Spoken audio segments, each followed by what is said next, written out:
بسم الله الرحمن الرحيم.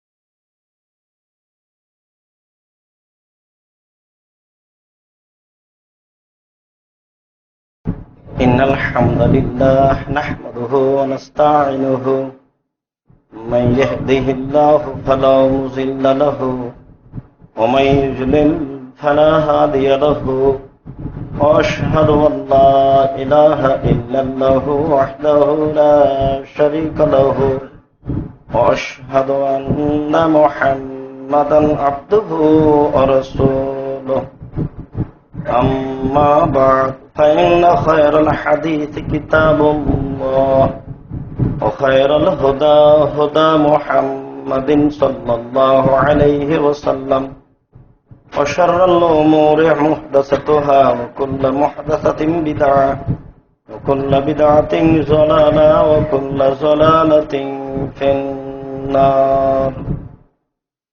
أعوذ بالله من الشيطان الرجيم. وأقيموا الصلاة وآتوا الزكاة حافظوا على الصلوات والصلاة الوسطى إن الصلاة تنهى عن الفحشاء والمنكر ولذكر الله أكبر. عن بريدة رضي الله تعالى عنه قال قال رسول الله صلى الله عليه وسلم بين العبد وبين الكفر ترك الصلاة رواه أبو داود بسند صحيح. عن معاذ رضي الله تعالى عنه قال قال رسول الله صلى الله عليه وسلم أوصاني خليلي من ترك الصلاة متعمدا فقد كفر رواه أبو داود النسائي والترمذي وابن ماجه بسند صحيح. عن معاذ بن جبل رضي الله تعالى عنه قال لما بعثني رسول الله صلى الله عليه وسلم إلى اليمن فقال إنك تأتي أهل كتاب فادعوهم إلى الشهادة أن لا إله إلا الله وأن محمد رسول الله فإنهم أتوا بذلك فعلمهم أن الله قد فرض عليهم 5 صلوات في اليوم والليلة إلى آخر الحديث رواه البخاري ومسلم. সম্মানিত মসজিদের মুসল্লি, প্রশংসা আল্লাহর জন্য, শান্তি অবতীর্ণ হোক আল্লাহ রাসূলের উপর সাল্লাল্লাহু আলাইহি ওয়াসাল্লাম।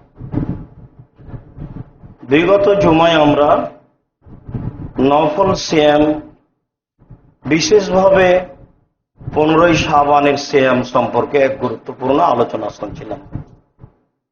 তাতে আমরা অবগত হচ্ছিলাম যে আল্লাহকে সন্তুষ্ট করার পৃথিবীতে সবচেয়ে বড় মাধ্যম হচ্ছে সিয়াম পালন করা। সিয়াম দিয়ে আল্লাহকে যত সন্তুষ্ট করা যায়, পৃথিবীতে আর কোনো ইবাদতের মাধ্যম দিয়ে আল্লাহকে তত সন্তুষ্ট করা যায় না। এরপরে আমরা 15 শাবান সম্পর্কে এক বিশেষ সতর্কবাণী শুনছিলাম। যে কোনো মূল্যে আমরা 15 শাবান সিয়াম থাকা ত্যাগ করব এবং আরো 5 জনের ব্যাপারে চেষ্টা করব তারাও যেন না থাকে। আমরা শাবানের প্রথম থেকে বা মাঝে মধ্যে 10টা, 15টা, 20টা, 25টা যার যা সম্ভব হবে আল্লাহকে সন্তুষ্ট করার জন্য সিয়াম পালন করব শাবানে বেশি বেশি, এই উদ্দেশ্যে যে বাৎসরিক রিপোর্ট পেশ করা হয় শাবান মাসে, যা ধরার জন্য আল্লাহ রাসূল প্রাণপণে চেষ্টা করতেন। আমাদেরও সেই চেষ্টা করতে হবে। আমরা বিগত জুমায় আলোচনায় শুনছিলাম, তাতে একটা অংশ আলোচনা ছিল যে আল্লাহকে সন্তুষ্ট করার, আল্লাহকে ডাকার সবচেয়ে বড় মাধ্যম হচ্ছে সলাত। সলাত, নামাজ, এ দিয়ে আল্লাহকে যত ডাকা যায় আর কোনো মাধ্যম দিয়ে তত ডাকা যায় না। সলাত শব্দের আবিধানিক অর্থ হচ্ছে প্রার্থনা করা। শরীয়তের পরিভাষায় রুকু এবং সিজদাকে সুন্দরভাবে বজায় রেখে এক নির্ধারিত পদ্ধতিতে বিশেষভাবে আল্লাহকে ডাকার নাম সলাত। আজ আমরা সালাতের আলোচনায় প্রারম্ভের আলোচনা অবগত হব। সালাত আদায় করতেই হবে যে কোনো মূল্যে। তারপরের সংক্ষিপ্ত আলোচনা হবে যারা সালাত আদায় করে না তারা কেন। তারপরের সংক্ষিপ্ত আলোচনা হবে যারা সালাত আদায় করে কিন্তু রাসূলের পদ্ধতিতে করে না তারা কেমন। তারপরে সংক্ষিপ্ত আলোচনা হবে কিভাবে সালাত আদায় করব। এ ব্যাপারে আমরা এক গুরুত্বপূর্ণ তথ্যবহ বিবরণের চেষ্টা করব ইনশাআল্লাহ আজিজ। আল্লাহ তাআলা বলেন আকিমুস সালাত লিযিকরি, তোমরা সালাত আদায় করো আমাকে ডাকার জন্য। এতেই বোঝা যাচ্ছে যে সালাতে আল্লাহকে ডাকা যায়। আল্লাহ তাআলা অন্যত্রে বলেন ইন্নাস সালাতা তানহা আনিল ফাহশাই ওয়াল মুনকার ওয়া লাযিকরুল্লাহি আকবার, নিশ্চয় সালাত মানুষকে অন্যায়, অপছন্দ, অশ্লীল কাজ থেকে বিরত রাখে। আর সালাত হচ্ছে আল্লাহকে ডাকার সবচেয়ে বড় মাধ্যম। যিকরুল্লাহ আকবার, আকবার একটা শব্দ, একে আরবি গ্রামারে ইসিম তাফজিল বলা হয়, যা আধিক্য বুঝায়। মানে আর কোনো মাধ্যম নেই, এটাই হলো সবচেয়ে বড় মাধ্যম আল্লাহকে ডাকা। হজ করলে আল্লাহকে ডাকা যায়, এটা একটা ইবাদত। দান করলেও একটা ইবাদত হয়। কিন্তু এ দিয়ে আল্লাহর সাথে যত কথা বলা যায় আর কোনো মাধ্যম দিয়ে যায় না। আল্লাহ তাআলা বলেন হাফিজু আলাস সালাওয়াত ওয়াস সালাতিল উস্তা, তোমরা 5 ওয়াক্ত সালাত বিশেষভাবে সুন্দর করে আদায় করো। আর আসরের সালাত, আসরের সালাতকে আরো বিশেষভাবে আদায় করার জন্য বলা হয়েছে, এই জন্য যে মানুষ ঠিক মতো আসরের সালাত আদায় করবে না, সময় মতো করবে না। আল্লাহ তাআলা সালাতকে নির্ধারিত সময়ের উপরে রেখেছেন, যা অনেকেই পালন করতে চায় না। আল্লাহ তাআলা বলেন ফাসাল্লি লিরাব্বিক, আপনি আপনার প্রতিপালককে সন্তুষ্ট করার জন্য সালাত আদায় করুন। ওয়ানহার, আর কুরবানি করুন। আমরা এই সংক্ষিপ্ত কয়েকটি আয়াতে বুঝতে পারছি যে সালাত আদায় করা বিষয়টি আল্লাহর আদেশ। আল্লাহ বলছেন যে তোমরা সালাত আদায় করো। অবশ্য আল্লাহ এরকম বহু জায়গায় বলেছেন। এভাবেও তিনি বলছেন যে ওয়াস্তাইনু বিস-সাবরি ওয়াস-সালাহ, প্রত্যেকটা মানুষেরই অসুবিধা আছে, বিপদ আছে, সমস্যা আছে। যদি মানুষ সমস্যার সমাধান চায়, বিপদ থেকে বাঁচতে চায়, তাহলে সালাত আদায় করে আমাকে বলতে হবে আর ধৈর্য ধারণ করতে হবে। চাইলে দিয়ে দিব এমনটা নাও হতে পারে, আর ও যা চাচ্ছে সেটাই দিব এটাও না হতে পারে। দেরিও হতে পারে, তার চেয়ে বড়ও হতে পারে। যদি বড় হয়ে যায়, ওটা না হয়, তাহলে ও বুঝবে হলো না। আর যদি দেরি হয় তাহলেও সে বুঝবে যে মনে হয় আমার দোয়া কবুল হলো না। আর যদি আমি তার চাওয়ার বিনিময়ে দুনিয়া না দিয়ে জান্নাত দিই, তাহলে বুঝবে যে আমার দোয়া কবুল হলো না। এ কারণে আল্লাহ তাআলা বলছেন যে ধৈর্য ধারণ করো, সালাতের মাধ্যমে আর ধৈর্যের মাধ্যমে সাহায্য চাও।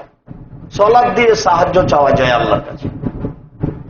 মানুষ মাত্রই সমস্যা আছে, সমস্যার সমাধান চাইবে আল্লাহর কাছে সালাত দিয়ে।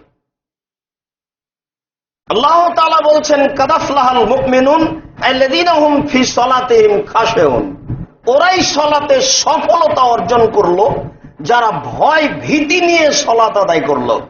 সালাত আদায় এমনি করলে হবে না, সালাত আদায়ের জন্য একটা বিশেষ ভয় ভীতি, একটা পরিবেশ পরিস্থিতি লাগবে, তাহলেই সফলতা অর্জন করা যাবে। আব্দুল্লাহ ইবনে আব্বাস রাদিয়াল্লাহু তাআলা আনহু বলেন, যখন রাসূল সাল্লাল্লাহু আলাইহি সাল্লাম মুআজকে ইয়ামান দেশে পাঠালেন, তখন আল্লাহ রাসূল বললেন, মুআজ আন্নাকা তাতি আহলা কিতাবিন ফাদুম ইলা শাহাদাতিন লা ইলাহা ইল্লাল্লাহ ওয়া আন্না মুহাম্মাদুর রাসূলুল্লাহ। মুআজ, তুমি ইয়ামান দেশে যাচ্ছ, ওরা হচ্ছে ইহুদি খ্রিস্টান। ওদের কাছে তুমি প্রথমে এ দাওয়াত দাও যে তারা বলবে আমি সাক্ষ্য দিচ্ছি আল্লাহ ব্যতীত কোনো মাবুদ নেই, আর আমি সাক্ষ্য দিচ্ছি মুহাম্মদ আল্লাহর রাসূল, এটা মেনে নিতে হবে। আমি সাক্ষ্য দিচ্ছি আল্লাহ ব্যতীত কোনো মাবুদ নাই, এ কথা প্রায়ই মানে, অনেকেই মানে, হিন্দুও মানে, কিন্তু পরবর্তী কথাটা সবাই মানে না। আমি সাক্ষ্য দিচ্ছি মোহাম্মদ আল্লাহ রসুল, আমি সাক্ষ্য দিচ্ছি মোহাম্মদ আল্লাহর রাসূল, এই কথা আরবীরা বুঝেছিল। আমি সাক্ষ্য দিচ্ছি আল্লাহ ব্যতীত কোনো মাবুদ নাই, এ কথা আরবীরা বুঝেছিল। নইলে আরবীরা চট করে রাসূলের মুখের উপরে এভাবে কি করে বলল, বলে কি মোহাম্মদ, আরে আমাদের মাবুদ হচ্ছে 360 জন আর মোহাম্মদ বলছে একজন। আমি সাক্ষ্য দিচ্ছি মোহাম্মদ আল্লাহ রাসূল, আমি সাক্ষ্য দিচ্ছি আল্লাহ ব্যতীত কোনো মাবুদ নেই। এই এক কথাই যত মাবুদ রয়েছে সবকে নাকচ করা। বাংলাদেশে অনেক মানুষের অনেক মাবুদ আছে, যে মানুষ সহযোগিতা করতে পারে। এমনি তো অমুসলিম যারা তাদের আছে, সরস্বতী আছে, ভগবতী আছে, কালী আছে, দুর্গা আছে। সেই সময়তে ওদের ছিল লাত ছিল, মানাত ছিল, উজ্জা ছিল, হবল ছিল, অনেক ছিল। তারা মোহাম্মদ সাল্লাল্লাহু আলাইহি সাল্লামের এই কথাকে মেনে নিতে পারেনি। তারা বলেছিল এইভাবে,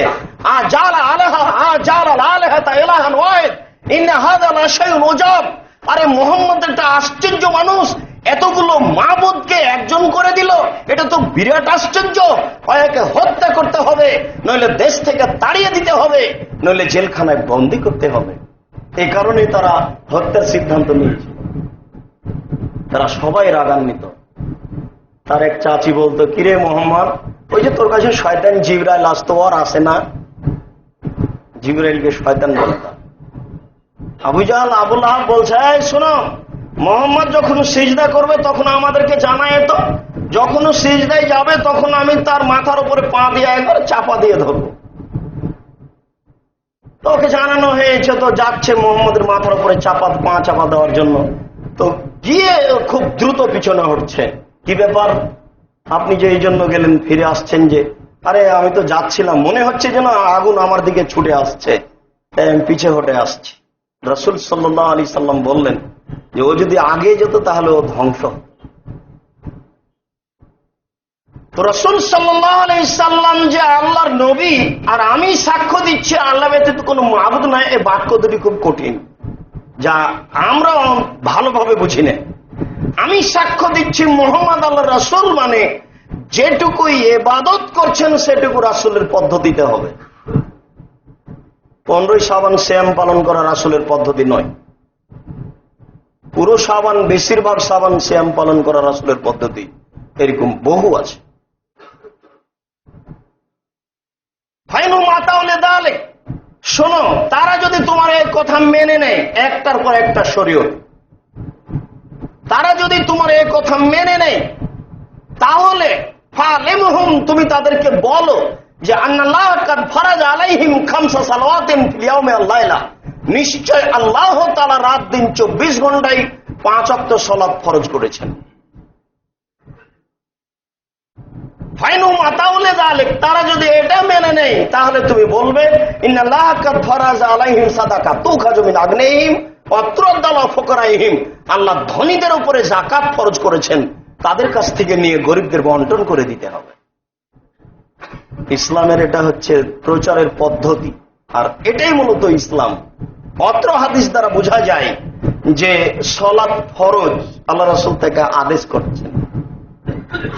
আবু হুরায়রা রাদিয়াল্লাহু তাআলা আনহু বলেন, রাসূল সাল্লাল্লাহু আলাইহি সাল্লাম বলেছেন, বুনিল ইসলাম খামস, ইসলাম নির্ভর করে 5টার উপরে।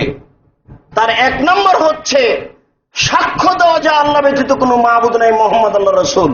তার 2 নম্বর হচ্ছে ইকামাতিস সালাত, সালাত আদায় করা। শরীয়তে মানুষের জীবনে প্রথম কাজ যেটা, সেটা হচ্ছে আল্লাহ এক বলে সাক্ষী দিতে হবে, আর মুহাম্মদ সাল্লাল্লাহু আলাইহি সাল্লাম যে আমাদের নবী, এটা মেনে নিতে হবে। এরপরে কর্মজীবনে যেটা নেমে আসবে সেটা হলো ইবাদত হিসাবে সর্বপ্রথম কাজ হচ্ছে সালাত। সালাত ফরজ, সালাত আদায় করতেই হবে যে কোনো মূল্যে। অজু করে সালাত আদায় করতে হয়, পানি নেই, বিনা অজুতে সালাত আদায় করতে হবে তায়াম্মুম করে, মাটি নেই, বিনা তায়াম্মুমে সালাত আদায় করতে হবে, মাটিও নেই পানিও নেই, বিনা ওযুতে বিনা তায়াম্মুমে সালাত আদায় করতে হবে। পশ্চিম দিকে মুখ করে সালাত আদায় করতে হয়, পশ্চিম বোঝা যায় না, বিনা পশ্চিমে সালাত আদায় করতে হবে। দাঁড়িয়ে থেকে সালাত আদায় করতে হয়, দাঁড়িয়ে থাকা যায় না, বসে থেকে করতে হবে। বসে থাকা যায় না, শুয়ে থেকে সালাত আদায় করতে হবে।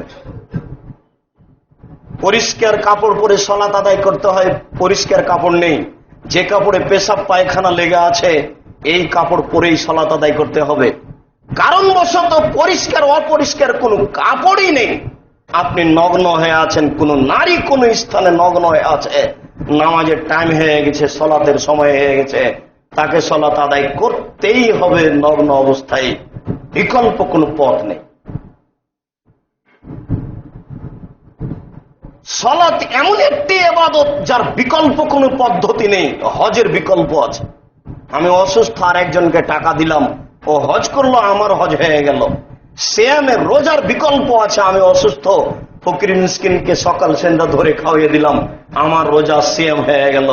সিয়ামের বিকল্প চলে, হজের বিকল্প চলে, সালাতের বিকল্প চলে না, ওটা ভুল পদ্ধতি। আমাকে ইমাম সাহেব জিজ্ঞাসা করলেন, তোমার আব্বা 3 দিন সালাত আদায় করেনি, কাফারা দিতে হবে কত? হুজুর বলেন কত? 3 দিনে 3000 দাও, আর নাহলে 3 5 15,000 দাও। আচ্ছা ঠিক আছে দিলাম। তখন তো ছেলে ব্যস্ত, যা লাগবে তাই দিবে। হুজুর জানাজা পড়িয়ে দিলেন, সালাতের কাফারা হয়ে গেল। জি না, সালাতের কাফারা চলে না, এই নোংরা কৌশল ত্যাগ করতে হবে, সালাত আদায় করতেই হবে যে কোনো মূল্যে। আমরা বিভিন্ন সময় একজন মানুষের কথা বলে থাকি, কথাটি ঠিক নয়, এর পরেও উচ্চ শিক্ষিত মানুষ সালাত আদায় করার ব্যাপারে একটা কথা বলছে, কথাটি দলিল নেই, তবু আপনার সামনে জোরালো হিসাবে পেশ করে দেখাচ্ছি। মাওলানা আশরাফ আলী থানভী 1600 বইয়ের লেখক, ভারতের সবচেয়ে বড় পণ্ডিত বলে এদেশের লোক মনে করে। মাওলানা আশরাফ আলী থানভী বলছেন, একজন মহিলার যদি অর্ধেক বাচ্চা প্রসব হয়, অর্ধেক বাচ্চা প্রসব হতে বাকি থাকে, এই সময়ে যদি নামাজের টাইম হয়ে যায়, তাহলে এই মহিলাকে এই অবস্থা তো সালাত আদায় করতে হবে। বিষয়টি এমন নয়, তিনি জোরালো দেখাচ্ছেন জোরালো ভাবে যে সালাত আদায় করতে হবে, কিন্তু পদ্ধতি এটা নয়। বাচ্চা প্রসবের সময় যদি সাদা বা রক্ত কিছু দেখা যায়, তাহলে তাকে সালাত আদায় করতে হবে না। প্রচন্ড প্রসব বেদনা আছে, কিন্তু রক্ত বা সাদা কিছু সে বুঝতে পারে না, এই অবস্থাতেই তাকে সালাত আদায় করতে হবে, করতেই হবে যে কোনো মূল্যে। সালাতের কোনো বিকল্প পথ নেই। 15 বছরের ছেলে যদি নামাজ না পড়ে, বুঝতে হবে তার বাপ নেই। 15 বছরের মেয়ে যদি নামাজ না পড়ে, তাহলে বুঝতে হবে তার বাপ মা নেই, এই কারণে সালাত আদায় করে না। উপার্জন করে খাওয়াতে হবে, এর নাম বাপ নয়, ক্ষমতার নাম বাপ। এই জন্যই রাসূল সাল্লাল্লাহু আলাইহি সাল্লাম বারবার বলছেন, ইয়া মাশারা সাবাব মান ইসতাতা মিনকুমুল বাত ফালিয়াতাজাওয়াজ, ক্ষমতা থাকলে বিবাহ করো। বিবাহের নাম ক্ষমতা। বিবাহ মানে একজন অধীনে স্ত্রী আসবে, আপনার ক্ষমতা দিয়ে স্ত্রী চলে। বিবাহ মানে এরপরে ছেলে মেয়ে আসবে, আপনার ক্ষমতা দিয়ে ছেলে মেয়ে চলে। একটা পরিবারের আপনি মালিক, দেশ আপনার হাতে দেওয়া হয়নি, একটা পরিবার আপনার হাতে দেওয়া হয়েছে। আপনি নিশ্চিত বিশ্বাস করুন, একটা 15 বছরের ছেলে সালাত আদায় করে না মানে প্রথমত বুঝে নিতে হবে তার বাপ নাই। অযোগ্য মানুষকে বিবাহ করতে আল্লাহ রাসূল নিষেধ করেছেন। তিনি বারবার বলছেন, ফাইলা মেস্তাতে যদি ক্ষমতা না থাকে, ফাইলা মেস্তাতে যদি ক্ষমতা না থাকে, ফাইলা মেস্তাতে যদি ক্ষমতা না থাকে, ফালাইহে বিসম, তুমি রোজা থাকো, ফাইনা লাহু বেজা, রোজাই হচ্ছে তোমার যৌবনকে দমন করার মাধ্যম। তুমি কেন বিবাহ করতে গেলে? তুমি তোমার পরিবারকে কন্ট্রোল করতে পারবে না, তো তোমার পরিবারই জাতির জন্য কলঙ্ক হবে, তোমার জন্য কলঙ্ক হবে, তুমি এটা করতে গেলে কেন? সম্মানিত মসজিদের মুসল্লি, আমরা বলছিলাম যে কোনো মূল্যে আমাদেরকে সালাত আদায় করতেই হবে। এই কারণে রাসূল সাল্লাল্লাহু আলাইহি সাল্লাম বলছেন, মুরু আওলাদাকুম বিসসালাতিহিম আবনাউ সাবঈ সিনিনা, তোমরা তোমাদের ছেলে মেয়েকে সালাত আদায় করতে বলো যখন তার বয়স 7 বছর, ওয়াজরিবহুম আলাইহিম আবনা 10 সিনিনা, পিটিয়ে সালাত আদায় করো যখন তার বয়স 10 বছর। সালাতই একটা এমন ইবাদত যার কর্মসূচি 8 বছর, আর কোন ইবাদতের কর্মসূচি নেই। বয়স হয়েছে রোজা থাকবেন, সিয়াম থাকবেন, এর কোনো কর্মসূচি নেই। টাকা হয়েছে হজ করতে যাবেন, এর কোনো কর্মসূচি নেই। টাকা হয়েছে যাকাত দিবেন, এর কোনো কর্মসূচি নেই। সালাতই এমন একটা ইবাদত যার কর্মসূচি হচ্ছে 8 বছর যাবত, একদিন দুদিন নয়। 7 বছর বয়সে সলাতের কথা বলতে হবে, বলতেই থাকেন, আদর দিয়ে বলতেই থাকেন। 10 বছর হয়ে গেছে, আল্লাহ রসুল বলছেন না সলাত আদায় করলে পিটিয়ে করান। এটা কতদিন চলবে? 15 বছর পর্যন্ত চলবে। সে এখন যুবক হয়ে গেছে, এখন তাকে পড়তেই হবে, নইলে তাকে বাড়ি ছাড়তে হবে, যে কোনো মূল্যে তাকে পড়াতেই হবে।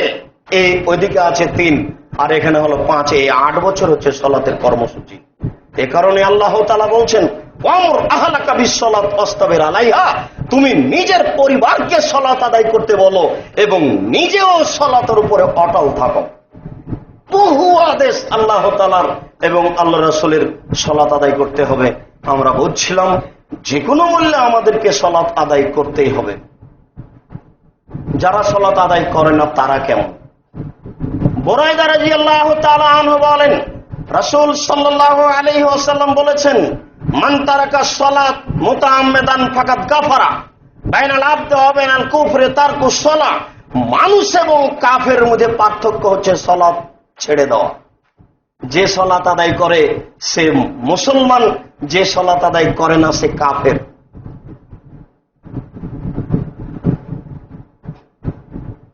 মুআয রাদিয়াল্লাহু তাআলা আনহু বলেন রাসূল সাল্লাল্লাহু আলাইহি ওয়াসাল্লাম বলেছেন আওসালি খালিলি, আমার নিকটের বন্ধু আমাকে বলেন মুআয মান তারাকা সালাত মুতাআম্মিদান ফাকাদ কাফারা, কেউ যদি ইচ্ছাকৃত সালাত ছেড়ে দেয় তাহলে সে কাফের হয়ে গেল। কাফের অমুসলিম সেই কালো বিদ্বানেরা বুঝেছেন সে কাফের হয়ে গেল মানে অমুসলিম হয়ে গেল। আজও অনেকে তাই বুঝছেন। আবু হুরায়রা রাদিয়াল্লাহু তাআলা আনহু বলেন রাসূল সাল্লাল্লাহু আলাইহি ওয়াসাল্লাম বলেছেন মান কালা লা ইলাহা ইল্লাল্লাহ, যে ব্যক্তি লা ইলাহা ইল্লাল্লাহ বলল এবং মুহাম্মদ আল্লাহর রাসূল এই কথা বলল, এরপরে ওয়া ইকিমুস সালাহ, সালাত আদায় করলো, ওয়া ইউতুজ যাকাত, যাকাত আদায় করলো, ফাকাদ আসামা মিন্নি দিমাহুম আমওয়ালাহুম, সে তার সম্পদকে এবং নিজেকে রক্ষা করে নিল। সালাত যদি সে আদায় করে তাহলে তার সম্পদ এবং সে নিজে বেঁচে গেল। এখান থেকে বুঝে নিতে হবে যে ব্যক্তি সালাত আদায় করলো না তার সম্পদ এবং সে নিজে নিরাপদে নয়। এই হাদিস পেশ করে সেই কালে ইমাম আহমদ ইবনে হাম্বল রাহিমাহুল্লাহ বলেছেন অলসতা সহকারীকে যদি সালাত আদায় না করে তাহলে তাকে হত্যা করতে হবে, সে কাফের হয়ে গেল। এই কথাই ঠিক। এই হাদিসের ভিত্তিতে সেই কালে ইমাম আবু হানিফা রাহিমাহুল্লাহ বলেছেন কেউ যদি সালাত আদায় না করে তাহলে তাকে জেলখানায় বন্দী করে পিটিয়ে সালাত আদায় করাতে হবে। এই কথাই ঠিক। এই হাদিসের ভিত্তিতে বর্তমান পৃথিবীতে আরবি বিদ্বানগণ বলছেন স্বামী সালাত আদায় করে স্ত্রী সালাত আদায় করে না, স্ত্রী সালাত আদায় করে স্বামী সালাত আদায় করে না, তাহলে বিবাহ বিচ্ছিন্ন হয়ে গেছে, মানে সালাত আদায় করেনি, এখন আর মুসলমান নেই। চেয়ারম্যান মেম্বার লাগবে না, খাতা কলম লাগবে না, এমনিতেই বিবাহ গেছে। আমরা বলতে চাচ্ছি সালাত ত্যাগ করা, সালাত ছেড়ে দেওয়া মহাপাপ। যে কোনো মূল্যে সালাত আদায় করতেই হবে এবং ছেলে মেয়েকে সালাত আদায় করাতে হবে। যারা সালাত আদায় করছে না তাদেরকে আল্লাহ রাসূল কাফের বলে উল্লেখ করেছেন। আমরা এতক্ষণ পর্যন্ত বুঝতে পারছিলাম যারা সালাত আদায় করে না তারা কেমন মানুষ। আমরা বুঝি যারা সালাত আদায় করে কিন্তু রাসূলের পদ্ধতিতে করে না তারা কেমন। মহান আল্লাহ বলেন ফাওয়াইলুল লিল মুসাল্লিন আল্লাযীনা হুম আন সালাতিহিম সাহুন, যারা অমনোযোগ সহকারে রাসূলের পদ্ধতি ছাড়াই সালাত আদায় করে তাদের জন্য ওয়াইল নামক জাহান্নাম সুনিশ্চিত, তারা জাহান্নামে যাবে। যারা রাসূলের পদ্ধতি ছাড়াই সালাত আদায় করে তাদের সালাত কবুল হবে না, তারা জাহান্নামে যাবে। আবু হুরায়রা রাদিয়াল্লাহু তাআলা আনহু বলেন রাসূল সাল্লাল্লাহু আলাইহি ওয়াসাল্লাম বলেছেন আসওয়াউ সারিক মা ইউসারিকুস সালাহ, সবচেয়ে নিকৃষ্ট চোর হচ্ছে যে সালাত চুরি করে। গরু চুরিও চোর, টাকা চুরিও চোর, কিন্তু এ সবচেয়ে খারাপ চোর নয়। আল্লাহর নবী বলছেন সবচেয়ে নিকৃষ্ট বদ চোর হচ্ছে যেই সালাত চুরি করে। সাহাবীগণ বলছেন, আল্লাহ রাসূল কাইফা ইয়াসরিকু সালাত, মানুষ কিভাবে সালাত চুরি করতে পারে? কথা তো বুঝলাম না, এটা কেমন হলো কথা? মানুষ কি সালাত চুরি করতে পারে? তো আল্লাহ রাসূল বলছেন, মাল্লাম ইতুম্মু রুকুআহা ওয়া সুজুদাহা, যে ব্যক্তি রুকু এবং সিজদা ঠিক করে না সে হচ্ছে সালাত চোর। ঢাকা শহরে হাজারো মসজিদ, যে দেখেন আপনি কত দ্রুত রুকু সিজদে চলছে, কখন যে তাসবিহ তাহলিল করছে তার কোনো হিসাব নেই। আল্লাহ রাসূল বলছেন সবচেয়ে নিকৃষ্ট চোর হচ্ছে যারা সালাত চুরি করে। মসজিদ, একজন পল্লীর মানুষ মসজিদে আসলো, 2 রাকাত সালাত আদায় করে আল্লাহ রাসূলকে সালাম দিল। আল্লাহ রাসূল বললেন, সাল্লে ফাইন্না কালাম তুসাল্লে, তুমি সালাত আদায় করো, তুমি সালাত আদায় করোনি। লোকটি আবার 2 রাকাত সালাত আদায় করে আল্লাহ রাসূলকে সালাম দিল। আল্লাহ রাসূল বললেন, সাল্লে ফাইন্না কালাম তুসাল্লে, তুমি সালাত আদায় করো, তুমি সালাত আদায় করোনি। লোকটি আবার 2 রাকাত সালাত আদায় করে আল্লাহ রাসূলকে সালাম দিল। আল্লাহ রাসূল বললেন, সাল্লে ফাইন্না কালাম তুসাল্লে, তুমি সালাত আদায় করো, তুমি করোনি। তখন লোকটি বলছে, আল্লাহনি কাইফা উসাল্লি, আল্লাহ রাসূল আমি তো এর চেয়ে ভালো করে সালাত আদায় করতে পারি না, আপনি আমাকে সালাত আদায় করা শিখিয়ে দেন। কেমন হল লোকটি রাসূলের সামনে একবার নয় তিনবার সালাত আদায় করলেন, নগদ 3 বার সালাত আদায় করার পরে আল্লাহ রাসূল বললেন, তুমি সালাত আদায় করোনি, তুমি আবার করো। যদি বলতেন যে তুমি করেছো খুব একটা সুন্দর হয়নি, তাহলে একটা কিছু আশ্বস্ত হওয়া যেত। এইভাবেই বলছেন যে তুমি সালাত আদায় করোনি, তুমি করো, অথচ 3 বার সালাত হয়ে গেছে এরপর। তার মানে রুকু সিজদা ঠিক না হলে 1 নেকিও হবে না, রুকু সিজদা ঠিক না হলে 1 নেকিও হবে না। এ কারণে আবু হুরায়রা রাদিয়াল্লাহু তাআলা আনহু বলছেন, আলী রাদিয়াল্লাহু তাআলা আনহু বলছেন, হুযায়ফা রাদিয়াল্লাহু তাআলা আনহু বলছেন, আবু সাঈদ খুদরি রাদিয়াল্লাহু তাআলা আনহু বলছেন, আল্লাহর নবী বলেছেন, অচিরেই কিছু লোক বের হবে, তারা এত বেশি বেশি সালাত আদায় করবে, তুহকিরুনা সালাতাকুম মা সালাতিহিম ওয়া সিয়ামাকুম মা সিয়ামিহিম ওয়া আমালাকুম মা আমালিহিম, তোমরা তোমাদের সালাতকে তাদের সালাতের তুলনায় একেবারে কম মনে করবে, তোমাদের সিয়ামকে তাদের সিয়ামের তুলনায় একেবারে কম মনে করবে, তোমাদের তাসবিহ তাহলিলকে তাদের তাসবিহ তাহলিলের তুলনায় একেবারে কম মনে করবে। তারা খুব বেশি বেশি নামাজ পড়বে, খুব বেশি বেশি রোজা থাকবে, খুব বেশি বেশি তাসবিহ তাহলিল করবে। এরপর আল্লাহ রাসূল বলছেন, আলী আবু সাঈদ খুদরি শোনো, ইন্নামা তাজিদুনা ফাকতুলহুম, তোমরা যদি তাদের পাও তাহলে তাদের হত্যা করো, ওয়াইনা মিনাল আজরি লিমান কাতালাহুম, যারা তাদের হত্যা করতে পারবে তারাই সবচেয়ে বেশি নেকি পাবে। বিষয়টি তো আরো জটিল হয়ে গেল। আল্লাহ রাসূল বলছেন যে তারা সবচেয়ে বেশি নামাজি, তারা সবচেয়ে বেশি রোজাদার, তারা সবচেয়ে বেশি তাসবিহ তাহলিল করবে। এই কথা বলার পরে আল্লাহ রাসূল বলছেন, তোমরা তাদের পেলে হত্যা করো।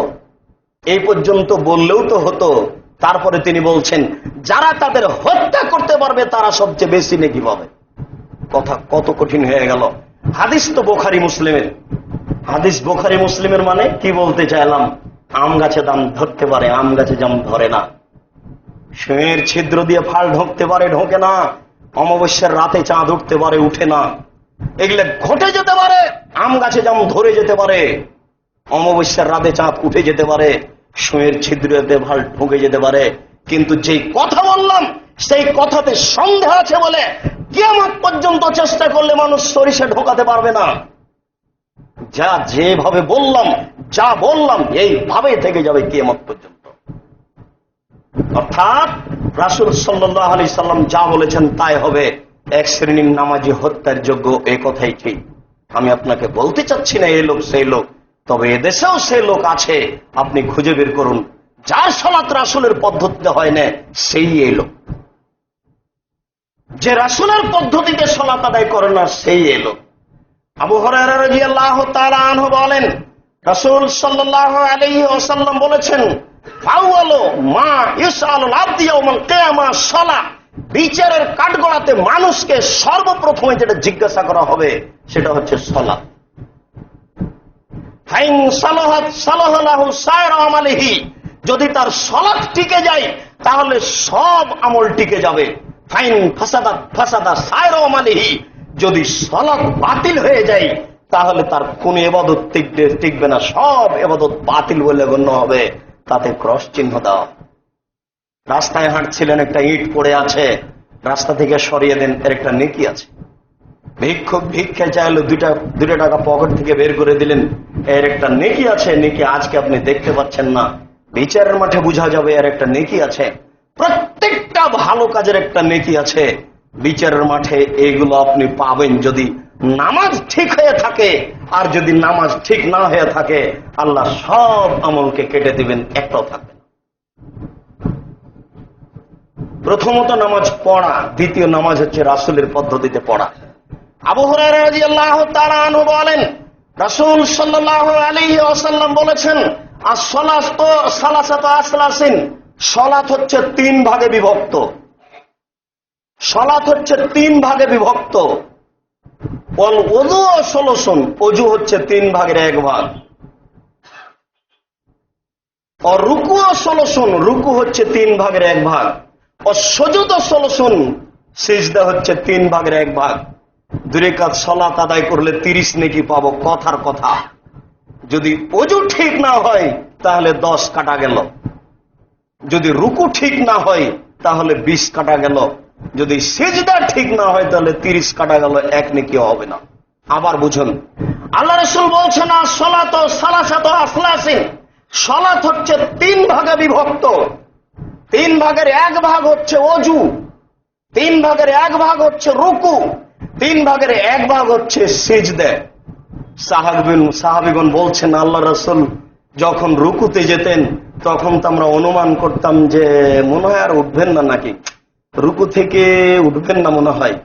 যখন সিজদায় যেতেন তখন সিজদায় থেকে যেতেন, আমরা মনে করতাম কি ব্যাপার, সিজদা থেকে উঠবেন না নাকি। আমরা তার রুকু এবং সিজদাকে এভাবে আঁচ করতাম। ধীর স্থির হতে হবে রুকু, ধীর স্থির হতে হবে সিজদা। সালাত যদি রাসূলের পদ্ধতিতে আদায় না করি তাহলে সালাত আল্লাহর দরবারে কবুল হবে না। আল্লাহ তুমি আমাদেরকে রাসূলের পদ্ধতি অনুযায়ী সালাত আদায় করার তৌফিক দান করো। আলহামদুলিল্লাহ ওয়াহদা, ওয়াসসালাতু ওয়াসসালামু আলা মান লা নাবিয়্যা বাদা। আবু হুরায়রা রাদিয়াল্লাহু তাআলা আনহু বলেন, রাসূল সাল্লাল্লাহু আলাইহি ওয়াসাল্লাম বলেছেন, সাল্লু কামা রাআইতুমুনি উসাল্লি, তোমরা সালাত আদায় করো আমাকে যেভাবে সালাত আদায় করতে দেখছো। তোমরা সালাত আদায় করো আমাকে যেভাবে সালাত আদায় করতে দেখছো। এখন কিভাবে দেখবেন? এখন তো আল্লাহ রাসূল উপস্থিত বেঁচে নেই।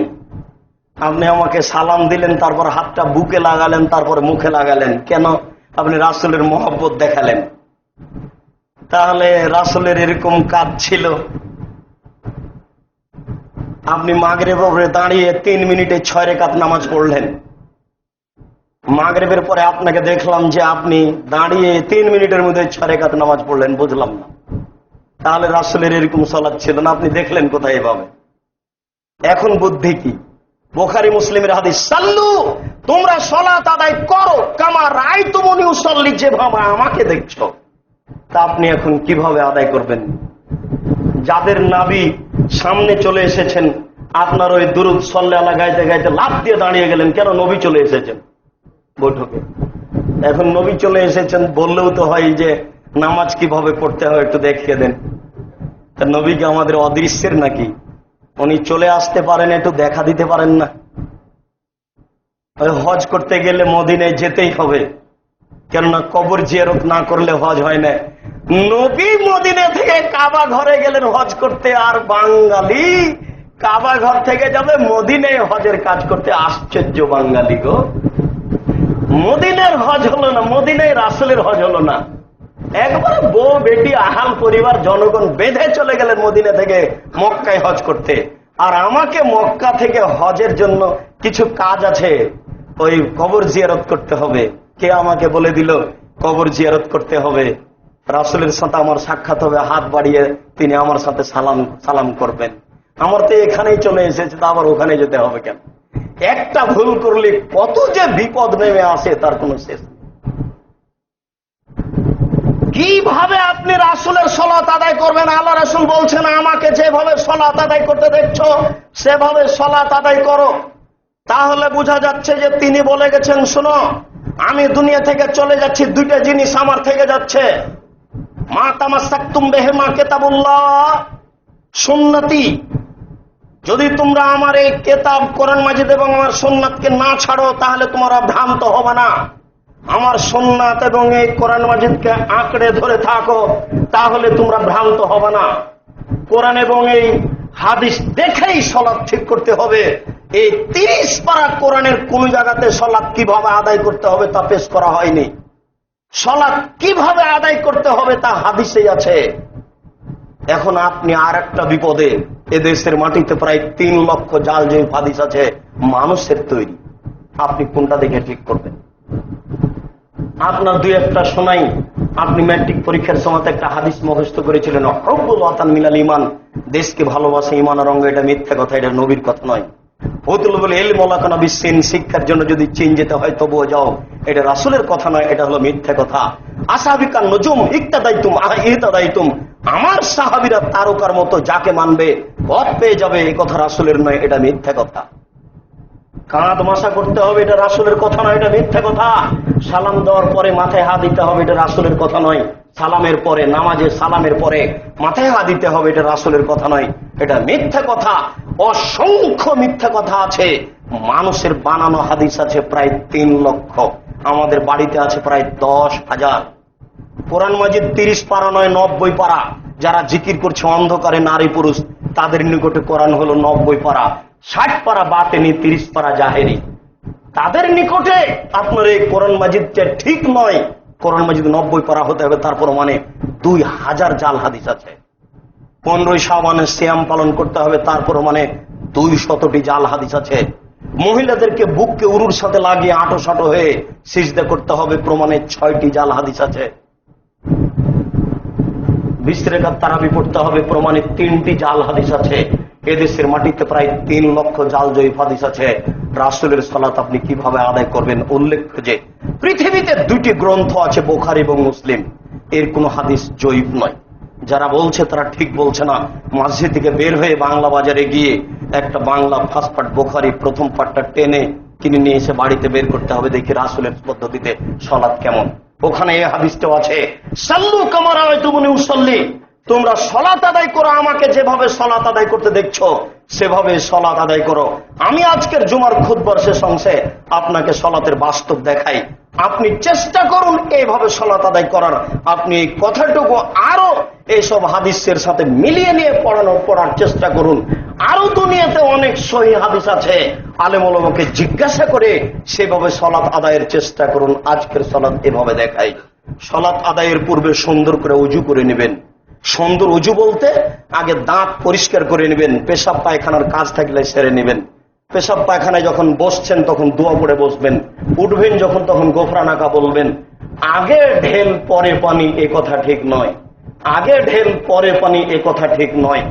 আবার ঢেল নিয়ে 40 কদম হাঁটতে হবে, একটু পরে পায়ের উপরে উঠাতে হবে, আর একটু গলার আওয়াজ দিতে হবে। এগুলো হলো নোংরামি, এগুলো হলো বেহায়াই, এগুলো হলো নোংরামি, এগুলো হলো বেহায়াই। শরীয়তে সব কাজ অনুমোদন করে না। পানি না থাকলে ঢেল টিস্যু পেপার ব্যবহার করুন, এটাই ঠিক। ও যে 40 কদম এভাবে হাঁটছে আর এভাবে গলার শব্দ করছে, এই পবিত্রতা তাকে অর্জন করা লাগে, তার বউকে করা লাগে না? তার বউকে তো কেউ কোনোদিন হাঁটতে দেখলো না এভাবে। সরল ধর্মকে মানুষ পাগল পেয়েছে, যে যেভাবে ইচ্ছে সে সেভাবে আদায় করার চেষ্টা করছে। রাসূলের পদ্ধতিতে আগে যেতে হবে, তাহলে আমি আর আপনি একটা সহজ সরল সুন্দর পথ পাবো। সুন্দর করে ওযু করে নিন, পেশাব পায়খানার কাজ সেরে এসে ওযু করে নিয়ে জায়নামাজে দাঁড়ালেই ইন্নী ওয়াজহাতু ওয়াজহিয়া এই দোয়া পড়তে হবে না। মসজিদে ঢুকলে আল্লাহুম্মা ইহতালি আবওয়াবা রাহমাত, এই দোয়া পড়তে হবে। এছাড়া যদি আপনি ঘরে সালাত আদায় করেন, জায়নামাজে পা দেওয়ার সময় কোনো দোয়া নেই। ওযু করেছেন, ওযুর দোয়া পড়লেন, আশহাদু আল্লা ইলাহা ইল্লাল্লাহু ওয়াহদাহু লা শারীকা লাহু ওয়া আশহাদু আন্না মুহাম্মাদান আবদুহু ওয়া রাসূলুহু। আল্লাহ রাসূল বলেছেন, ওযুর পরে যদি কেউ এই দোয়া পড়ে তাহলে তার জন্য জান্নাতের 8টি দরজা খোলা। আপনি ওযুর পরে এই দোয়া পড়ে নিয়ে আল্লাহু আকবার বলে সালাত শুরু করুন। যারা দেখতে পাচ্ছেন তারা দেখবেন, যারা দেখতে পাচ্ছেন না তারা কথার উপরে আঁচ করবেন। আমি কিভাবে বাস্তব সালাতের পদ্ধতি দেখাচ্ছি। আল্লাহু আকবার বলার সময়তে আঙ্গুলগুলি জমা জমা করবেন, আঙ্গুলের মাথা আকাশমুখী থাকবে। হাতের তালু পশ্চিমমুখী থাকবে, কাঁধ ও কানের সামনাসামনি হাত দুটি থাকবে। আপনি হাত দুটি উঠিয়ে থুতনির নিচে করবেন, এটা হবে না। হাত দুটি উঠিয়ে কান ধরে নেবেন, এটাও হবে না। আপনি কাঁধের সামনাসামনি, কানের লতি সামনাসামনি করবেন। নারী পুরুষ সবার একই ব্যাপার। এরপরে ডান হাতের কবজি বাম হাতের কবজির উপরে রাখবেন। যদি মনে করেন যে আর একটা পদ্ধতি, তাহলে বাহুর উপরে বাহু, হাতটা আর একটু আগিয়ে দেন। নারী পুরুষ একই ব্যাপার। কবজির উপরে কবজি রেখে হাত আপনি বুকের উপরে রাখেন। নাভির নিচে হাত বাঁধার 3টি হাদিস আছে, 3টি জাল ও জয়ীফ, একটা আমল করা যাবে না। তো দুনিয়ার মানুষ আমল করছে যে সারা পৃথিবীর মানুষ যদি হাত নিচে বাঁধে, সারা পৃথিবীর মানুষই ভুলের মধ্যে আছে। হাত বুকের উপরে বাঁধতে হবে, এ হাদিস ঠিক। হাত বুকের উপরে বাঁধতে হবে, এ হাদিস ঠিক। আশ্চর্য একটা গতি যে স্বামী হাত বাঁধছে বুকের নাভির নিচে, আর স্ত্রী হাত বাঁধছে বুকের উপরে। একই বাড়িতে, একই বিয়ে, আপনার একই জায়নামাজে স্বামী হাত বেঁধে আছে নাভির নিচে, আর স্ত্রী হাত বেঁধে আছে বুকের উপরে পাশাপাশি। এই বিধান কোথা থেকে আসলো? শুনুন, যার যত বুদ্ধি বেশি তার তত বিচার কঠিন হবে কিয়ামতের মাঠে। যার বুদ্ধি না, তার বিচার নেই। একটা পাগল হেঁটে বেড়াচ্ছে, কিয়ামতের মাঠে ওর বিচার হবে না, বিচার আপনার হবে। আপনি একটু চিন্তা ভাবনা করে আল্লাহ রাসূলকে মূল্যায়ন করুন, তাহলে সফলতা আছে। আপনি বুকে হাত বেঁধে বলুন, আল্লাহুম্মা বা'id বাইনি ওয়া বাইনা খাতায়ায়া কামা বা'adta বাইনাল মাশরিক ওয়াল মাগরিব। হে আল্লাহ, তুমি আমার থেকে আমার পাপকে অত দূরত্বে রাখো, পূর্ব এবং পশ্চিমকে তুমি যত দূরত্বে রেখেছো। আল্লাহ মানাক্কিনি মিনাল খাতায়া কামা ইয়ানাক্কা ফাবুল আবিজু মিনাদ দানাস। আল্লাহ, তুমি আমার পাপকে ধুয়ে পরিষ্কার করে দাও, যেমন ভাবে সাদা কাপড়কে ময়লা থেকে ধুয়ে পরিষ্কার করা হয়। আল্লাহুম্মা গসিল খাতায়ায়া বিল মাই ওয়াস সালজি ওয়াল বারাদ। হে আল্লাহ, তুমি আমার পাপকে ঠান্ডা স্বচ্ছ পানি দিয়ে, তুষার দিয়ে ধুয়ে পরিষ্কার করে দাও। এই একটা গুরুত্বপূর্ণ দোয়া। এই দোয়া ছাড়া যেটা আপনার দোয়া মুখস্থ আছে সেটা আপনি বলতে পারেন, তবে এটাই সবচেয়ে গুরুত্বপূর্ণ দোয়া। আল্লাহ রাসূল এটাই বলতেন। আবু হুরায়রা রাদিয়াল্লাহু তাআলা আনহু বলেন, এই দোয়া যখন শেষ হয়ে যাবে, আউযু বিল্লাহি মিনাশ শাইতানির রাজিম, মারদুদ বিতাড়িত শয়তান থেকে পরিত্রাণ চাচ্ছি, বিসমিল্লাহির রহমানির রহিম, পরম দাতা দয়ালু নামে আরম্ভ করছি, আলহামদুলিল্লাহি রাব্বিল আলামিন, বিশ্ব জগতের প্রতিপালকের প্রশংসা। আর রহমানের রাহিম, তিনি হচ্ছেন পরম দাতা দয়ালু। মালিকে ইয়াউমিদ্দিন, তিনি হচ্ছেন বিচার দিনের মালিক। ইয়াকা না'বুদু, একমাত্র তোমার ইবাদত করি, ওয়া ইয়াকা নাস্তাইন, একমাত্র তোমার নিকটে সাহায্য চাই। ইহদিনাস সিরাতাল মুস্তাকিম, তুমি আমাকে সোজা সঠিক সরল পথ দেখাও। সিরাতাল্লাযীনা আন'আমতা আলাইহিম, ওই পথ তুমি দেখাবে যেই পথের প্রতি দয়া অনুগ্রহ করেছো। গায়রিল মাগযুবি আলাইহিম ওয়ালাদ-দাল্লিন, ওদের পথ দেখাও না যারা ভ্রান্ত, যারা অভিশপ্ত, তাদের পথ দেখায় না। আল্লাহ আমিন। দীর্ঘ সময় ধরে তোমার দরবারে যে প্রার্থনা করলাম, এই প্রার্থনা তুমি কবুল করো। জোরে আমিন বলতে হবে, এ কথাই ঠিক। চুপে আমিন বলতে হবে এরকম হাদিস পৃথিবীতে নেই, তবে ধীরে আমিন বলতে হবে। তারপর একটা জয়ীফ হাদিস আছে, এরকম একটা শব্দের জয়ীফ হাদিস আছে, কিন্তু কোন শব্দ হবে না এরকম কোন হাদিস দুনিয়াতে নাই। আর অনেক হাদিস একবারে মসজিদ কেঁপে উঠে, এরকম হাদিস আজ আর সেই দিন নাই যেদিন হুজুর ধুলো চোখে ছিটিয়ে দিয়ে চলে যাবে, সেদিন আজকে নেই। আজকে পিস টিভি বাংলাদেশ সালাত দেখা যায়, আজকে বাংলা বুখারীতে দেখা যায়, বাংলা মুসলিমে দেখা যায়। হুজুর যা বললেন, আমি তো বাঙালি, বাংলাদেশে বসবাস করি, বাংলা পড়তে পারি, একটা বই টেনে দেখলেই তো হয় ঘটনা কি। তাহলে বোঝা যাবে খুব সহজেই। এখানে আরেকটা আয়াত আছে, ইহদিনাস সিরাতাল মুস্তাকিম, তুমি আমাকে সোজা সঠিক সরল পথ দেখাও। এই কথাটা প্রত্যেক ব্যক্তিকেই বলতে হবে।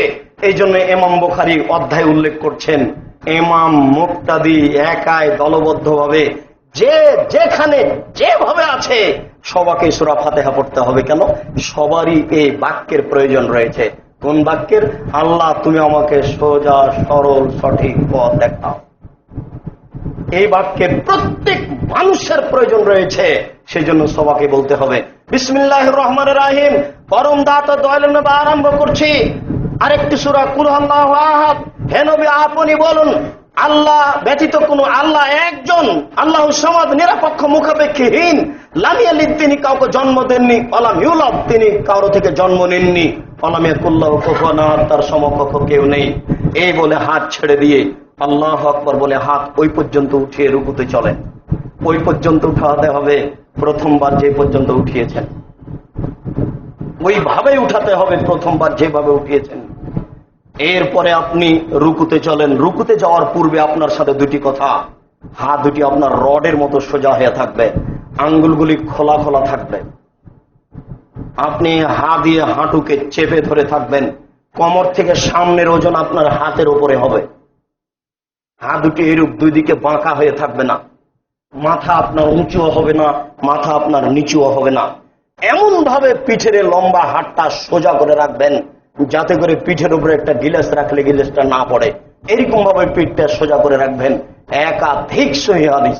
মাথা এরকম উঁচু রাখবেন না, মাথা এরকম নিচু রাখবেন না, হাত দুটি এইভাবে দুই দিকে বাঁকা করে রাখবেন না, একবারে সোজা করে রাখবেন। কোমর থেকে সামনের ওজন হাতের উপরে রাখবেন।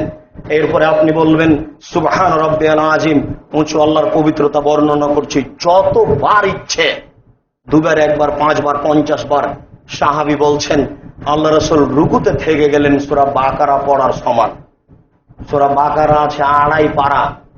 সাহাবী বলছেন আল্লাহ রাসূল রুকুতে থেকে গেলেন সূরা বাকারা পড়তে যত সময় লাগবে। আপনি বলুন, নইলে আপনি বলতে পারেন সুবহানাকা আল্লাহুম্মা রাব্বানা ওয়া বিহামদিকা আল্লাহুম্মা ইগফিরলি, হে আল্লাহ তোমার প্রশংসা সহকারে তোমার পবিত্রতা বর্ণনা করছি, তুমি আমাকে ক্ষমা করো। নইলে আপনি বলতে পারেন সুবহান কুদ্দুসুন রব্বুল মালাইকাতুর রূহ, তুমি পাক, তুমি পবিত্র, তুমি ফেরেশতার প্রতিপালক, তুমি জিবরাইলের প্রতিপালক। নইলে আপনি বলতে পারেন সুবহানাজিল জাবরুতি ওয়াল মালাকুতু ওয়াল কিবরিয়া ওয়াল আযমাত। অনেক দোয়া আছে আপনি রুকুতে, সেগুলো পড়ুন। এবার রুকু থেকে উঠে আসেন, হাত ওই পর্যন্ত উঠাবেন সামি আল্লাহু লিমান হামিদা, ওই পর্যন্ত হাত উঠিয়ে ছেড়ে দিবেন। হাত উঠে এইভাবে রেখে দিতে হবে, এই বিবরণ ঠিক নয়, এরকম কোনো বিবরণ নেই। হাত আবার বুকে বাঁধতে হবে রুকু থেকে উঠে, এর প্রমাণে কোনো হাদিস নেই। শায়েখ আব্দুল্লাহ বিন বাজ রাহিমাহুল্লাহ বলছেন যে ইজতিহাদ করে বলা যায় যে সালাতের 4টি অবস্থা, একটা হচ্ছে দাঁড়িয়ে থাকা, একটা হচ্ছে রুকু, আর একটা হচ্ছে আত্তাহিয়াত পড়ার বৈঠক, আর একটা হচ্ছে সিজদা। এই 4টা অবস্থা। তো দাঁড়িয়ে থাকা অবস্থাতে হাত বাঁধা থাকবে, এটা হলো তার ইজতিহাদ, হিসাব চিন্তা ভাবনা। কিন্তু আল্লাহ রাসূল বলছেন যে রুকু থেকে উঠার সময়তে মানুষ এমন ভাবে দাঁড়াবে যে প্রত্যেকটা জোড়ের হাড়গুলি স্ব স্থানে যাবে। যদি আপনি হাত আবার বাঁধেন তাহলে প্রত্যেকটা হাড়ের জোড় স্ব স্থানে যাবে না। আপনি এইভাবে ছেড়ে দিয়ে একবারে সোজা হয়ে দাঁড়িয়ে থাকেন, এবার আপনার হাড়ের জোড়গুলি সব স্ব স্থানে চলে যাবে। প্রত্যেক জোড়ের হাড়কে স্ব স্থানে যেতে হবে, এর প্রমাণে অনেক হাদিস বুখারী মুসলিম আপনি দেখুন। হাত ছেড়ে দিয়ে আপনি দোয়া বলতে থাকেন সামি আল্লাহু লিমান হামিদা রাব্বানা লাকাল হামদ হামদান কাসীরান তাইয়িবান মুবারাকান ফি।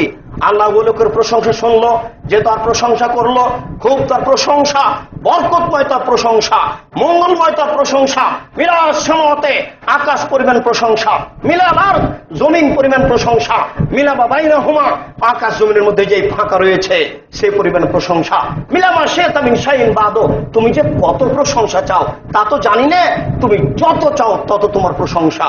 এ বলে আপনি তার প্রশংসা করেন। আর অনেক দোয়া আছে, আপনি দাঁড়িয়ে সেগুলো বলেন। এবার সিজদায় যাই।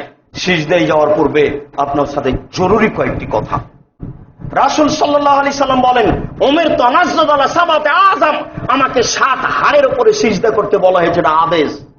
নাক কপালে হলো 1, 2 হাত এ হলো 3, 2 হাঁটু এ হলো 5, 2 পায়ের বৃদ্ধাঙ্গুলে হলো 7। 2 পায়ের বৃদ্ধাঙ্গুল মাটিতে লেগে থাকবে। বৃদ্ধাঙ্গুল সব সময় এক জায়গায় থেকে যাবে এ কথা ঠিক নয়। সিজদার সময়তে পা দুটি এভাবে জমা লেগে যাবে, গোড়ালি সহ বৃদ্ধাঙ্গুল সহ। যারা বলেছে যে কোন সময় বৃদ্ধাঙ্গুল নড়াচড়া করতে পারবে না, এটা একটা মিথ্যা কথা। সিজদার সময়তে নাক কপাল ঠেকে থাকবে, মাটিতে লেগে থাকবে, 2 পায়ের বৃদ্ধাঙ্গুল মাটিতে লেগে থাকবে, আর কোন দুটি এইভাবে উঠে থাকবে, পেটের নিচ দিয়ে যেন ছাগলের বাচ্চা পার হয়ে যেতে পারে। যেসব মহিলা বৈঠকে বক্তব্য হয়ে থাকে, ওই মহিলা বৈঠক থেকে আপনি নিজেও বাঁচুন, আপনার মেয়ে আপনার স্ত্রীকে বাঁচান। এই বৈঠক ধর্মকে ধ্বংস করার জন্য। তাদের কথা শুনলে অবাক হতে হয়। আমরা তো চাঁপাইনবাবগঞ্জের মানুষ, এই হিসেবে আপনাকে কথাটা আজকে ওইভাবে বুঝাতে চাচ্ছি। তাদের বৈঠকের অনেক মিথ্যা কথার একটা মিথ্যা কথা আপনাকে বলি, যে অনেকে বলে বুবু তুমি যখন নামাজে দাঁড়াবা বুবু, তখন দুই পায়ের গোড়ালিকে জমা করে নিও। যদি জমা করে না নেও তাহলে দুই পায়ের গোড়ালি ফাঁকা রাখলে বুবু লজ্জা স্থানের যোগাযোগ বুবু মাটির সাথে হবে, মাটি অভিশাপ করবে। বুবুর সব কথাই নাকি বুখারীতে আছে। বুবু তুমি যখন সিজদায় যাবা, হাতি যেমন মাটিতে পড়ে যায় তেমন তুমি ওইভাবে পড়ে গিয়ে বুককে উরুর সাথে লাগিয়ে আঁটো সাঁটো হয়ে সিজদা করিও বুবু। যদি বুককে উরু থেকে পৃথক রাখো বুবু, তাহলে পর্দার ব্যাঘাত ঘটবে, স্তন ঝুলন্ত থাকবে, পর্দার ব্যাঘাত ঘটবে। আল্লাহ সামাদ, শাড়ি পরে আছে, ব্লাউজ গায়ে দিয়ে আছে, ঘরের ভিতরে সালাত আদায় করছে, পর্দার ব্যাঘাত ঘটলো কি করে?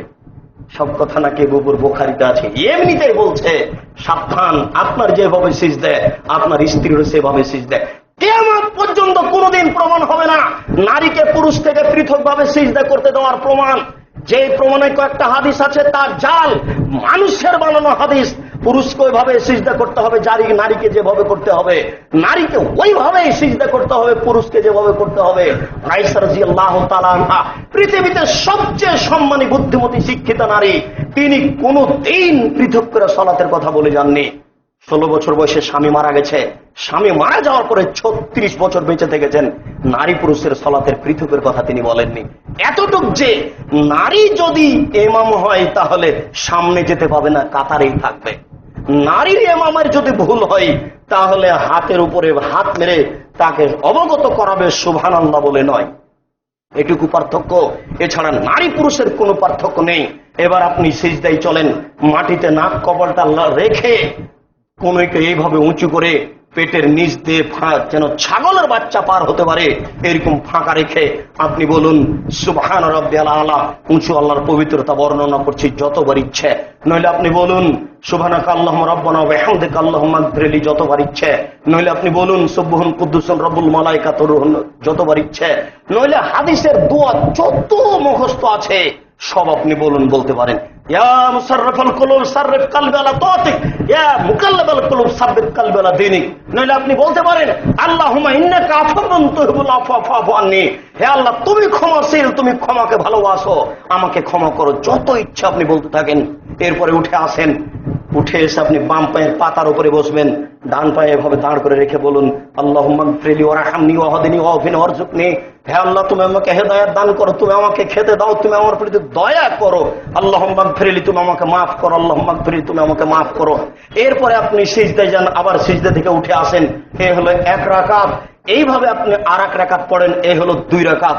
2 রাকাতে আপনি বসে সালাম ফিরতে চাচ্ছেন, বাম পাকে আপনি ডান দিক দিয়ে বের করে দেন। যেখানে সালাম আছে সেখানে এইভাবে বসতে হবে। বাম পাকে আপনি ডান দিক দিয়ে বের করে দেন, ডান পায়ে এইভাবে দাঁড় করে রেখে দেন। নিতম্বের উপরে বসুন, বাম হাতের আঙ্গুলগুলি জমা জমা করে হাঁটুর উপরে রেখে দেন। ডান হাতের কনিষ্ঠ আঙ্গুল সহ 2টি আঙ্গুল জমা করে তৃতীয় আঙ্গুলের মাথার উপরে বৃদ্ধা আঙ্গুলের পেট রেখে এভাবে গোলাকার করে বৃদ্ধা আঙ্গুলের পাশের আঙ্গুলটা অবিরাম এভাবে নাড়াতে থাকেন। ইল্লাল্লাহ বলে আত্তাহিয়াত বলার সময় ইল্লাল্লাহ বলে একবার আঙ্গুল উঠাতে হবে, এর প্রমাণে পৃথিবীতে কোনো হাদিস নেই। জাল জয়ীব ভুয়া হাদিসও নেই, কিয়ামত পর্যন্ত কোনোদিন হবে না। সব সময় অবিরাম নড়তে থাকবে। দৃষ্টিকটু যে আমি বলছি সেই জন্য দৃষ্টিকটু, এইভাবেই করতে হবে।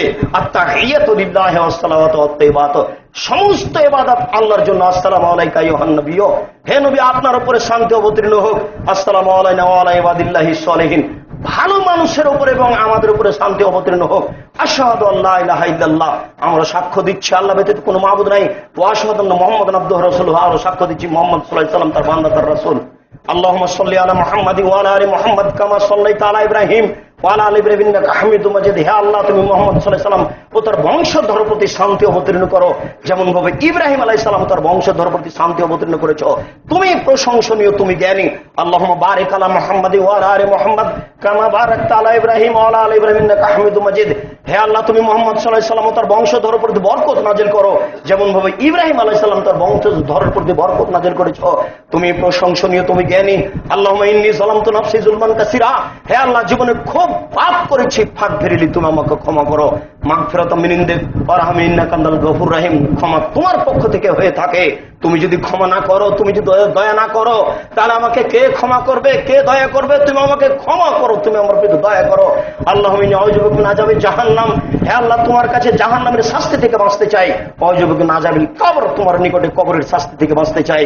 আউযু বিকা মিন ফিতনাতিল মাসীহিদ দাজ্জাল, দাজ্জালের ফিতনা থেকে বাঁচতে চাই। আল্লাহুম্মা ইন্নী আউযু বিকা মিনাল মাসাব ওয়াল মাগরাম, আল্লাহ বড় পাপ এবং কর্জ থেকে বাঁচতে চাই। বড় পাপ এবং কর্জ কঠিন জিনিস। খবরদার ব্যাংক থেকে টাকা উঠিয়ে নিয়ে বাড়ি গাড়ি করতে যাবেন না, ব্যবসা বাণিজ্য করতে যাবেন না। যার বুদ্ধি নেই সেই কাজ করে, যার বুদ্ধি নেই সেই কাজ করে। কলা ব্যবসা করে, কলার ব্যবসা করে সংসার চালিয়ে দিন কাটিয়ে দেন। এইভাবে বড় হয়ে যান ওসমান গনির মতো। আল্লাহ রাসূল বলছেন, আমি কর্জ করা থেকে তোমার নিকটে বাঁচতে চাই। এরপরে আপনার কোরআন এবং হাদিসের যত দোয়া আছে, একাই সালাত আদায় করছেন, এবার আপনি শুরু করে দেন।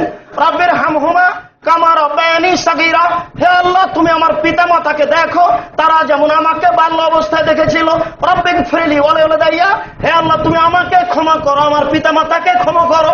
আল্লাহুম্মা গফিরলি আবি ওয়ারফা দারজাতাহু ফিল মাহদিন ওয়াফসালাহু ফি কবরিহি ওয়া নাব্বির লাহু ফিহি, আল্লাহ তুমি আমার পিতাকে ক্ষমা করো, তাকে উচ্চ মর্যাদা দান করো, তুমি তার কবরের শাস্তিকে মাফ করো, তুমি তার কবরকে প্রশস্ত করো, তুমি তার কবরকে আলোকিত করো। রব্বি ইন্নী যালামতু নাফসি ফাগফিরলি, হে আল্লাহ আমি নিজে অন্যায় করেছি, আমার প্রতি অত্যাচার করেছি, তুমি আমাকে ক্ষমা করো। রব্বিগফির ওয়ারহাম ওয়া আনতা খায়রুর রাহিমিন, তুমি বড় দয়াবান, তুমি বড় ক্ষমাবান, তুমি আমাকে আমার প্রতি দয়া করো, আমাকে ক্ষমা করো।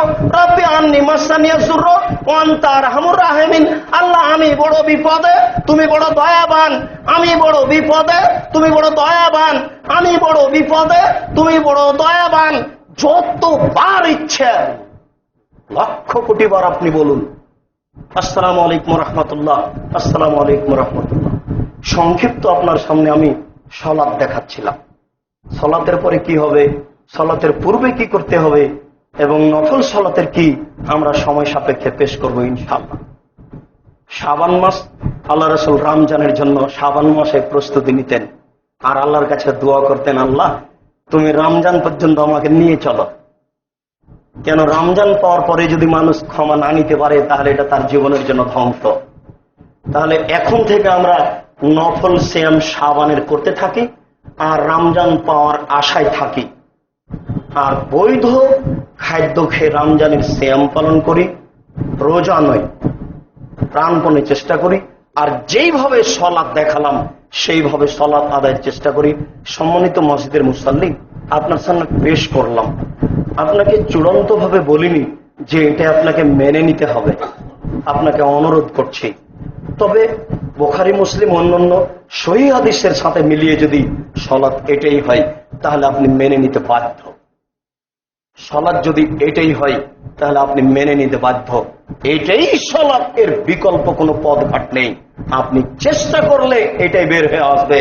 মসজিদের সকল দিনী ভাই বোনকে রাসূলের পদ্ধতিতে 5 ওয়াক্ত সালাত আদায়ের জন্য বিনীতভাবে অনুরোধ করছি, আপনারা চেষ্টা করুন, আল্লাহ কবুল করুক, আল্লাহুম্মা আমিন। ফরজ সালাতে ত্রুটি থাকলে নফল সালাত দিয়ে আল্লাহ ওই ঘাটতি পূরণ করে দেন। আপনি ফরজ সালাতের সাথে সাথে নফল সালাতগুলি আদায় করার চেষ্টা করুন, আল্লাহ আপনাকে তৌফিক দান করুক, আল্লাহুম্মা আমিন। আল্লাহ আমাদের যারা মারা গেছে তুমি তাদের কবরের শাস্তি মাফ করো, আল্লাহুম্মা আমিন। আমরা যারা অসুস্থ তুমি তাদের আরোগ্য দান করো, আমরা যারা বেঁচে আছি তুমি তাদেরকে তোমার রাসূলের পদ্ধতি অনুযায়ী চলার তৌফিক দান করো, আল্লাহুম্মা আমিন। এই দাবি, এই দোয়া তোমার দরবারে রেখে আজকের সংক্ষিপ্ত আলোচনা এখানে